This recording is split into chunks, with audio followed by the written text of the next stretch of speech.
Let's continue on this health journey since I have a lot to catch you guys up on. We talked about how on May 19th I visited an ENT who was not my original ENT that I wanted to go with, but that one had a much longer wait and I wanted answers quicker. And they pretty much told me I had to go see a neurologist. I thought enough time had passed to where it wouldn't affect me that way, but grief is so strange. I don't feel like I've really grieved any of this yet. But regardless, it was May 19th when that happened. After that visit, I did call my primary to let him know what was said and that they were referring me to a neurologist. I asked him for a good referral, and he gave me one who my mom also sees. So, more waiting, but it's okay. I was kind of coping and just dealing with the day-to-day.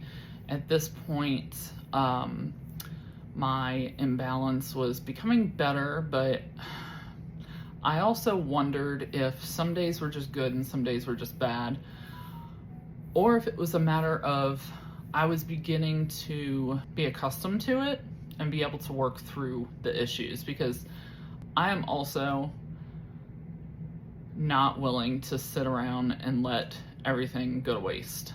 And as much as my significant other wants to help, tells me you need to stay in bed and recover, I wasn't okay staying in bed for too long. I had to get up, try and do what I can. And eventually I was able to, become more stable and do more things. And don't get me wrong, the symptoms are still very much there. They are still very much taking a toll on me physically, mentally, emotionally. 3 months doesn't seem like a long time in comparison with some people with autoimmune diseases. But when it's causing you restrictions and it causes you to not have the same quality of life, 3 months feels like 3 years. Some of the symptoms get better, but as you saw, that list is long of symptoms. I didn't start with those symptoms. Those are all of the symptoms that I have currently to date. While some have diminished, others have gotten out of control, and they just keep adding on and on. And I'm just wondering, when is it gonna stop? And like I said, there's some good days, some bad days, some where my tremors are out of control, like today. They just won't stop. My dizziness is very out of control today. But then I have days where I'm like, I'm okay. I guess it's just part of the disease. I have to go on with normal life, working. Olivia's end of school is coming up. I have to prepare her for it. Her dance review comes up. I don't know how I made it through the way I did, but adrenaline is the only way I can think. But I made it through her entire review. I helped her backstage. I did have help from my mom. But yeah, we made it through. And it was beautiful. It was her last year of dance. She doesn't want to do it anymore, but I was just thrilled that I was able to sit there and enjoy it. I thought she did a beautiful job, and I'm lucky to have been there, and that it wasn't worse, that I wasn't bedridden like some people with these diseases, because it can be really rough.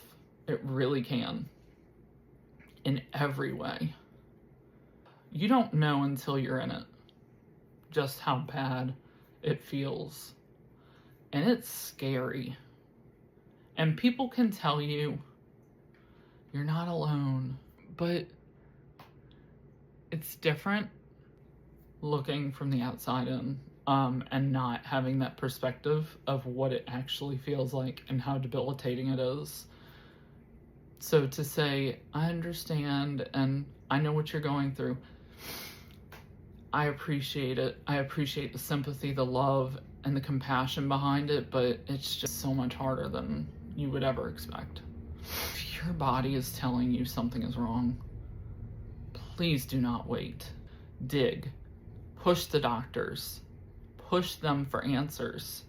I know this is a long one. I had a lot to say that didn't have anything to do with my next appointment, which is the most important appointment, to be honest, where I got most of my answers.